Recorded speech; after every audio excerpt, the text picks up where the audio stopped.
Hello and welcome. I'm Otis Landerholm. I'm the founding attorney here at Landerholm Immigration, and I want to talk about another immigration case of the week. Today I've got here the case of Ramirez versus Sessions. It was just decided by the Ninth Circuit. The decision date is March 31st of 2017. All right? So what does this case stand for? Well, really, people with TPS, so if you have TPS, pay attention. People with TPS used to have to leave the country, get advanced parole, and come back into the United States before adjusting their status, unless, and the only caveat there is if you initially entered with a valid visa when you had first entered the United States. All right? So what does this case stand for? All right, what happened here is Mr. Ramirez entered without inspection from El Salvador in 1999, and then in 2001, after Hurricane Mitch, applied for TPS, all right? The TPS, temporary protected status, that the government can designate several countries for if there's a natural disaster or if there's a war or something like that, or Liberia, the Ebola outbreak or whatever. If there's something bad happening in your part of the world, they can designate TPS, all right?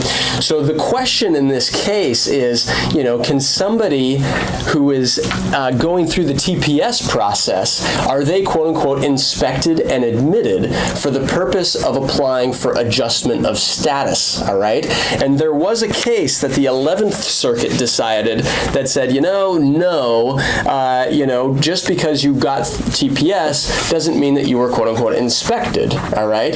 But the 9th Circuit actually disagrees with the 11th Circuit, all right? So there's this circuit split that's happening right now, and this case is the decision that creates this tension between, the 9th Circuit, which is on the West Coast, and the 11th Circuit, which is more in the Midwest, all right? So the 9th Circuit says that for people who have TPS, going through that TPS process is an inspection and admission process. They say, look, people who are on TPS are in non-immigrant status by regulation, and to get somebody into non-immigrant status, quote unquote, means they had to have been inspected and admitted, and therefore they do qualify for adjustment of status. They do not need to leave the country and to come back in on advanced parole, all right? So if you're in TPS status, and if you're married to a U.S. citizen, or if you have a child who just turned 21 who's a U.S. citizen who can petition for you,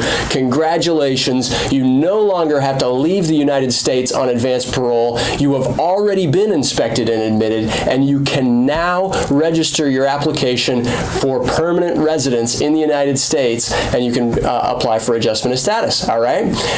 Now, this law only works in the 9th Circuit, so remember that is California, Nevada, Alaska, Washington, Idaho, Montana, and Hawaii. And if you're in that area, please call my office or call an immigration lawyer near you who you trust and who knows the law and who's up to date on the law, and we can help you apply for your green card. All right? Thank you very much for watching. I'm Otis Landerholm.